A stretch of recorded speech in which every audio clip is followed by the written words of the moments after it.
Have you ever thought, if my spouse, partner, boyfriend, girlfriend was more like me, this relationship would be so much better? If they're next to you, don't say anything. How do we coexist when our needs are so different? If their needs were just like mine, they would be so much easier to love. So today, this is what we're going to be talking about, the different needs of men and women and how we can work together to make this thing make some sense. My name is Leanna Allen and you are tuned into Mixed Essence. Join us as we have this conversation.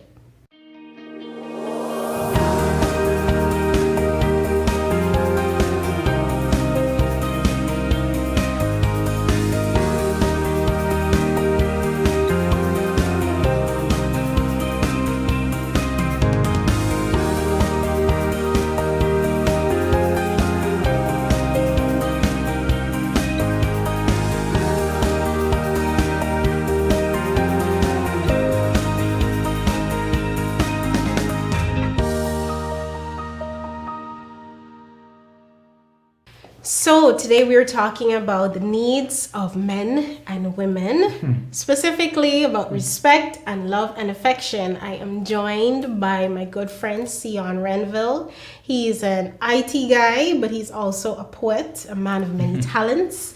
He's also a husband and a father to a beautiful baby girl. Sion, thank you so much for joining me here as we talk about this needs thing. We're so different as men and women, aren't we? Yeah, we are, Liana. Thank you for having me. Yeah.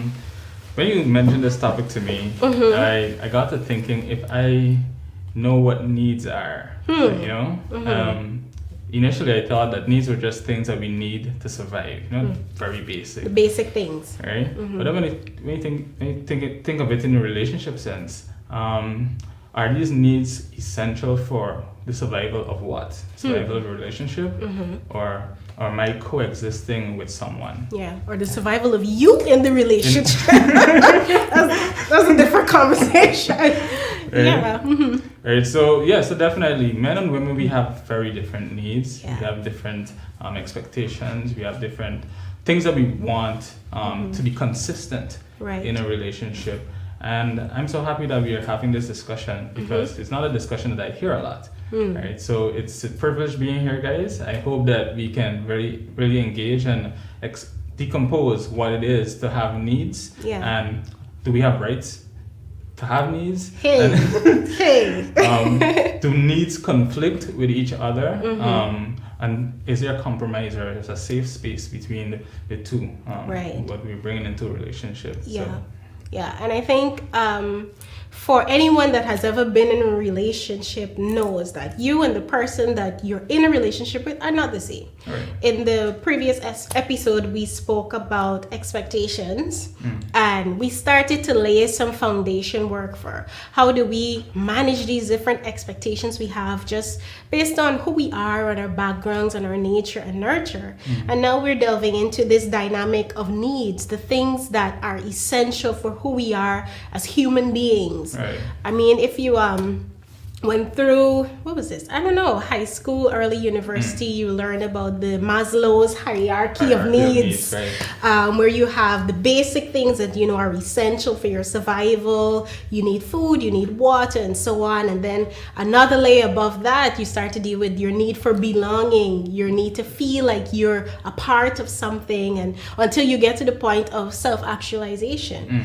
Now, as men and women, we know we're different. God made us that way. We are created to fulfill different roles in this whole relationship dynamic. One of the things that we often hear about is the man's need for respect. Okay. Respect is a huge thing for you guys. And respect can look different for each man. I mean, I guess there's some basic frameworks. I don't know. That isn't such a great need for me as a woman. What does respect mean to men? What does that even look like? Give us some insight into the man's brain. All right. Respect. It in my head. I'm not speaking for all men.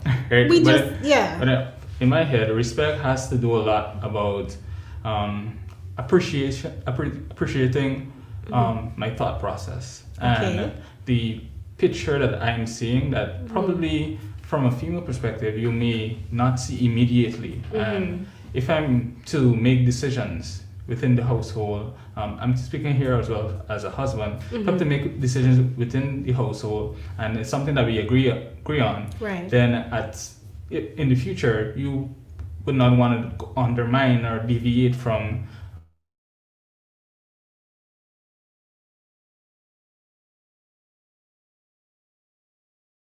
against something that we would have worked on and discussed and so on. So respect comes in different forms. So from a man's perspective, respect really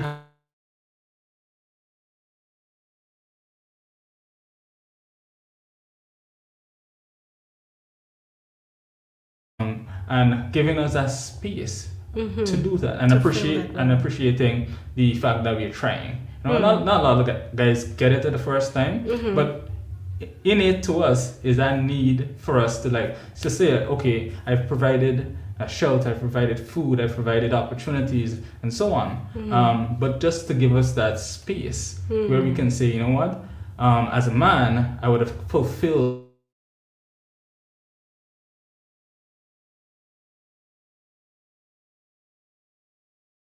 respecting me, right? To the point where she can be confident in some decisions that I make and not question it. If I'm an expert in something, I'm good at computers and so on. So if there's a computer need in the house or something, to know that, I can depend on you to fulfill this requirement without questioning your ability, without questioning how competent you are, right? And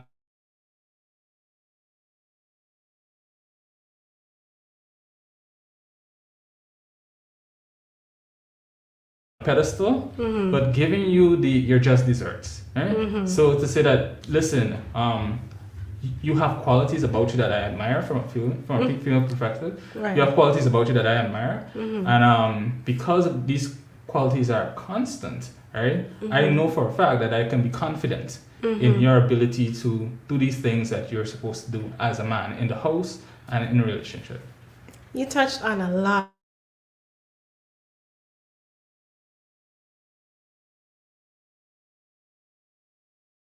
The space, to me, that really stood out because we're Christians. We believe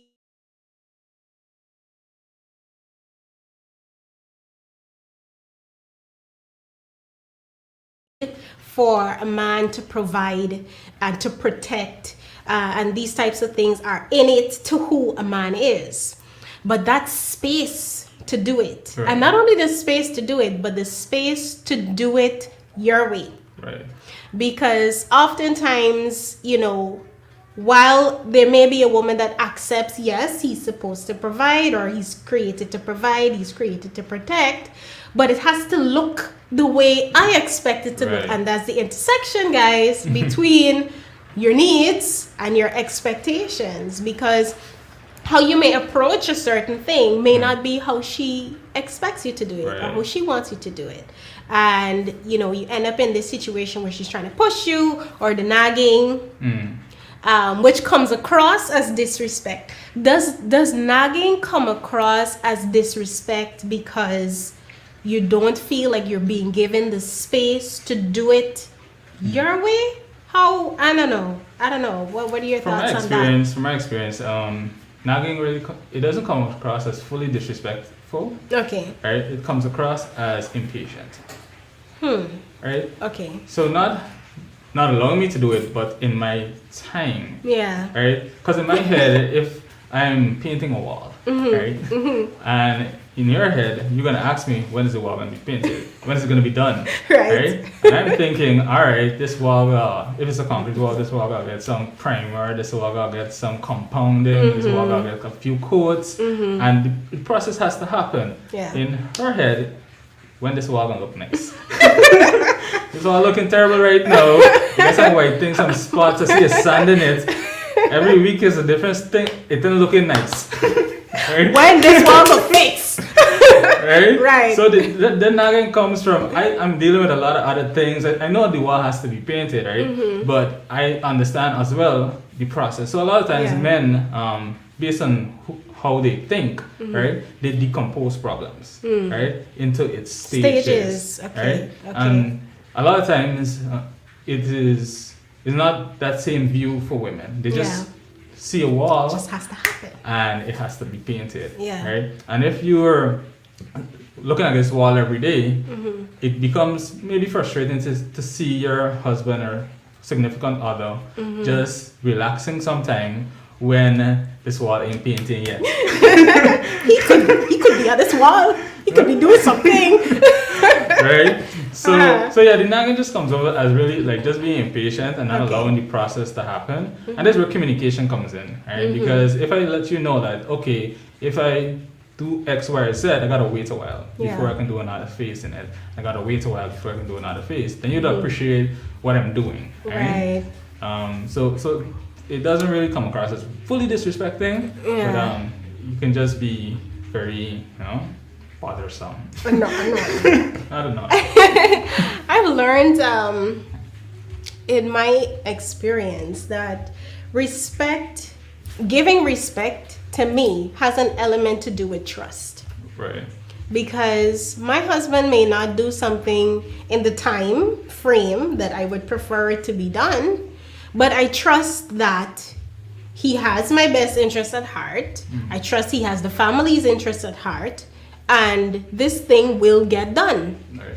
But if if there's this lack of trust that he's actually going to execute and confidence that he has the capacity to get it done, and I can see why that would come across as feeling disrespectful, because this constant coming at you, she doesn't believe that I can do this. What does she need to and sometimes you try to manage every stage. Okay, so when the next thing will happen, I got this. The trust to know, hey, he's got this, he's gonna get it done. Give him his space. But definitely I can see how the managing expectation aspect would have to come into play there for you to just put it down. Okay, all right. And also the honey is better than pepper, I would always say. For me, if I say, honey, when you do this, when you stroke that brush, see the biceps just flexing, it looks so sexy, babe, or something, Right.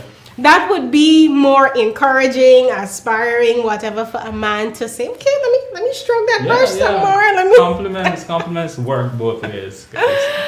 Yeah, most definitely. And women, we're so different. Yeah.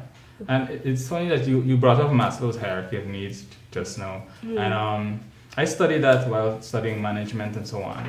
And like you said, it's like a pyramid. At the very broad base of it, people have some fundamental needs for food and so on. As you go up, you get to like security. And one of the questions that I had, right, while studying the course is, are these needs ordered in that can you supersede one without achieving one before, right?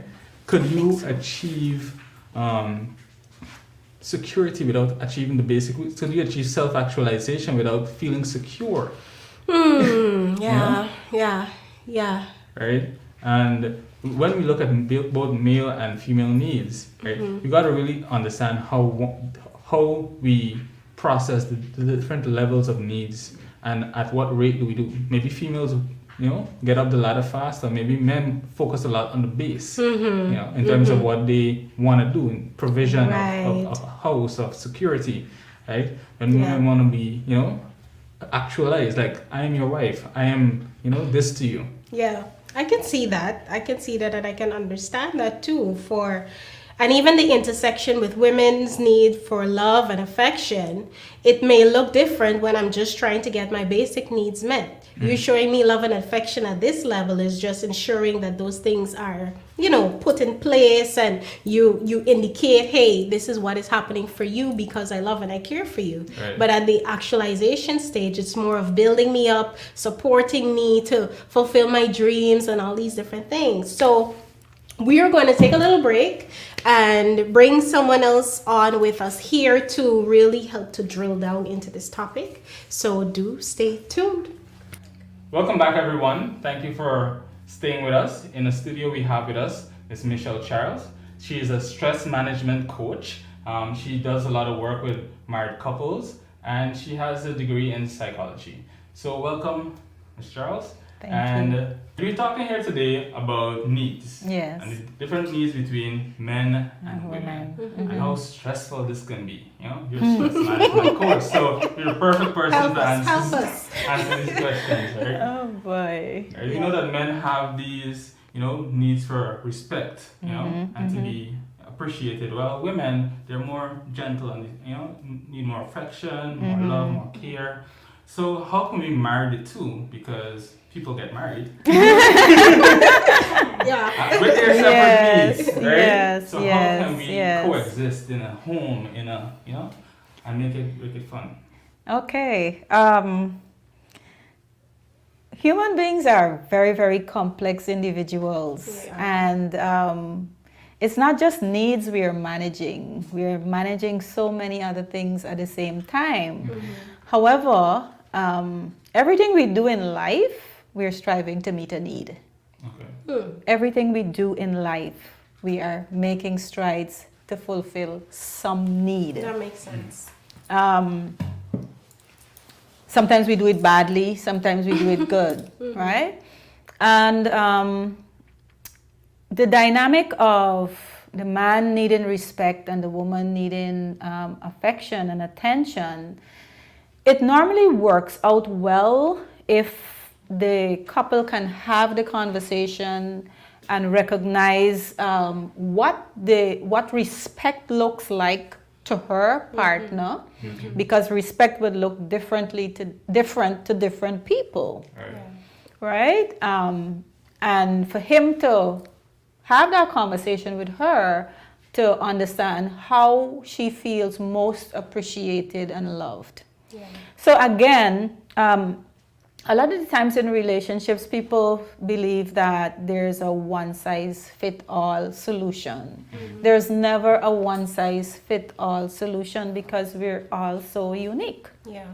Even when two people are in a car accident, both of them got damages, they each have had two different experiences, even though they had the same experience. Right. Yeah. Because of everything that has made them into who they are, right? One individual might have the tendency to be more anxious. So they see the accident as the most devastating thing that could happen. And because of that, their life take a certain trajectory. Right. Whereas the other person may say, okay, I got some broken bones, but I'll mend. And hopefully within a year, two different perspectives bring about two different outcomes. Yeah. All right, in life. So generally, put this scenario into the relationship.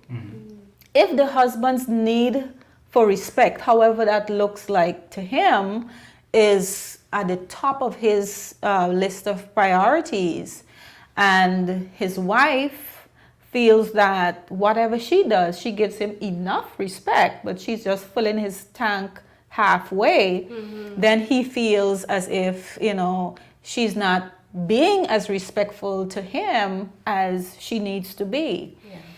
So the interesting dynamic, and I think people try to get away from it, especially men. Men don't like to talk that much, have those really intimate conversations. And when I say intimate, I don't mean sexual intimacy, because normally when people hear the word intimate, they associate it with sex. Yeah. Intimacy could be looked at in the terms of intimacy. Intimacy. It's about sharing. Yeah. So couples need to have that conversation, and it doesn't necessarily have to be this big serious thing, we're going to sit down and we're going to have this talk. We need to talk. Yeah. You can let your partner know she does something that makes you feel respected. Say, honey, when you do that, you make me feel really good. You make me feel like I'm your man. And you give these hints and let cues. Her know those cues, how you feel when she does certain things. If you do that more often, man, girl, you would like to see what I would do for you. And you can have those kind of exchanges outside of the formal conversation. Yeah. right? And it's easier on the ears when it is done like that, right? And she vice versa can say those things. Honey, when you touch me like that, wow, you make me feel like the world. Yeah. And you get to understand the things that make your spouse feel loved, the things that make your spouse feel respected. And as long as you have your spouse's best interest at heart, and you're running together as a team, and you're not fighting against each other, you would want to maximize those deposits into your partner's life. Yeah.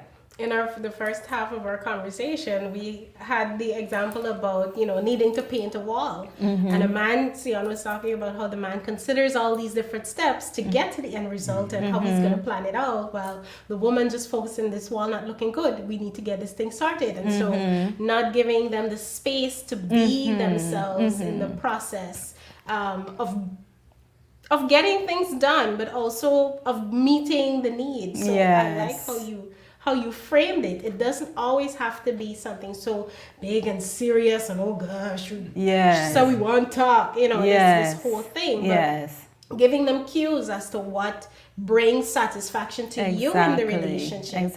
And framing it in a way that encourages them to continue doing that thing. But you used an interesting word where you mentioned deposits.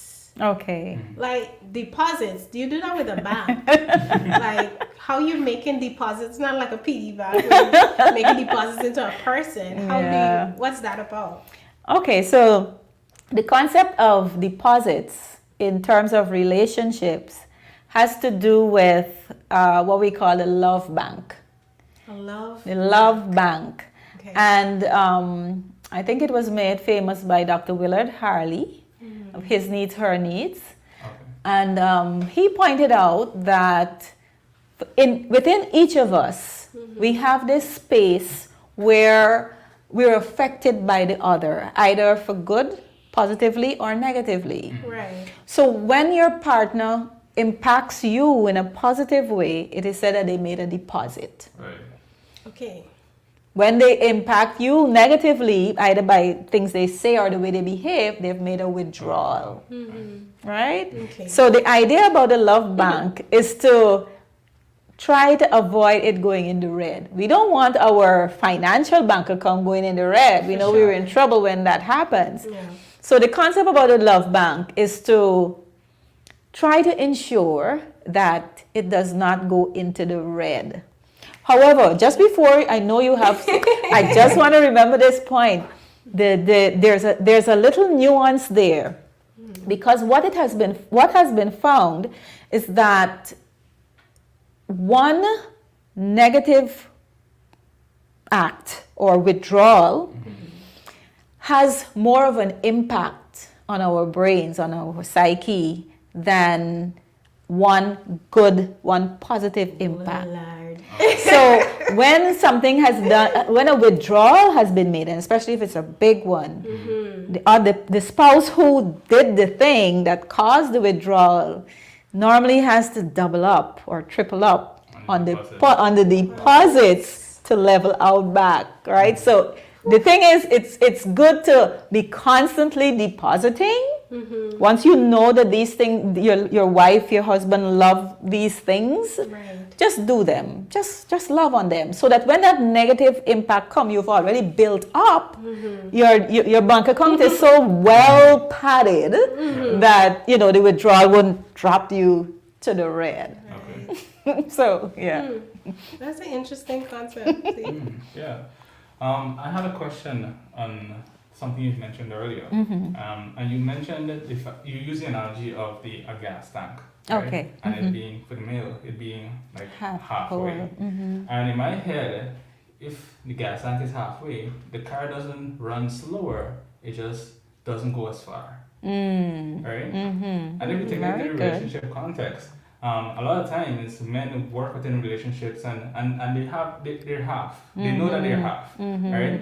But they still go through the motions, they still do things, but eventually they experience burnout. Right? Like after 5 years of this, and it's, and we need to be cognizant of that, because you don't want to wait until the car stops to go get gas. Exactly. Right? And another thing is we mentioned about the culture where people grew up in, right? The different homes that they come from before they live in the same home, Right. right? And inherent to their homes that they came from, these things probably existed or didn't exist, and that affected how they would want it now. Yes. So if I grew up in a house where my contribution, my success was celebrated, and now I come into a new home where if I do something I believe needs applause, and I was just like,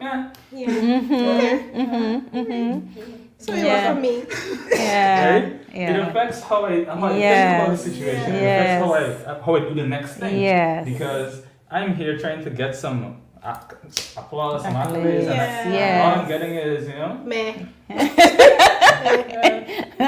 So people need to really know who they're with. Yes. Like really get to know them. Yes. Not just who they are now, but the process that led them to become who they are. Yes. Right? And in that way, you would find respecting somebody or giving them the love, because we need it on both ends. Exactly. Right? But in different degrees. So you know how to show navigate, love. right. If the female grew up in a home where she had siblings, sisters, and all these people showing her love and affection, if she has an issue, a shoulder to cry on, and you're this guy, be like, you know what, you're gonna fix itself. You alright over there?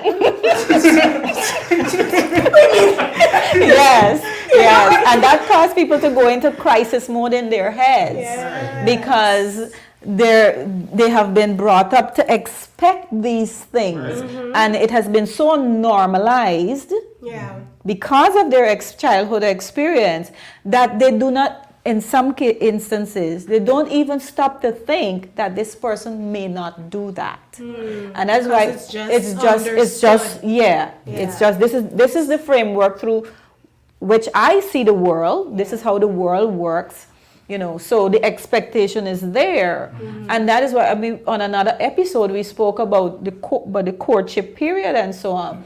This is where it is very important for the couples, the individuals in the relationship, to really understand where their partner or their potential spouse is in terms of their values, the way they see the world, because if you allow yourself to just wear these rose-colored glasses and you go through that period, and then you end up in the marriage only to discover that these things that are really valuable to you, your partner is not in a position to give it to you, then it creates a void. And in the concept of the love bank, it is often said that when a spouse has a need and the partner is not fulfilling that need, it automatically creates a space where someone else can step in and fulfill that need. So it creates that vulnerability in the relationship because I have this need, I've been accustomed to this, but you are not in a position to give it to me. So that person doesn't even have to be looking out to trying to have an affair or anything like that. They can be going to work and somebody there at work is like that.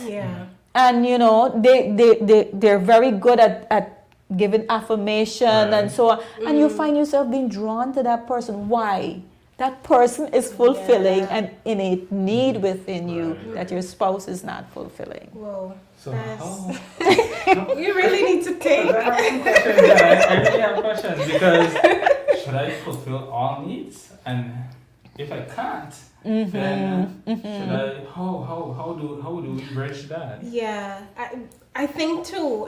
Before you jump in, understanding this space of understanding the person, what their core needs are, but sometimes we don't even know ourselves. I remember being married and in my marriage and feeling that I needed something, but I couldn't articulate what it was that felt like it was missing. And because I couldn't put it into words, I couldn't really express it to him, and so it was like this.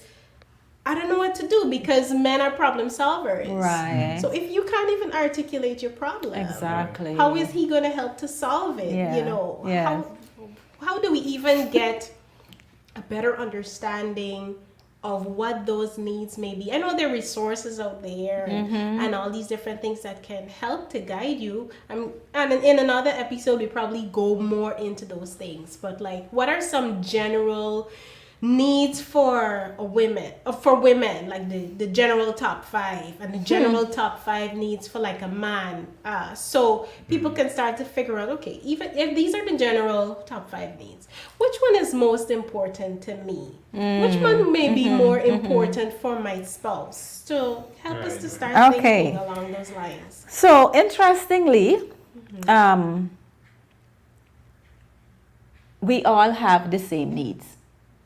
Both genders have the same needs.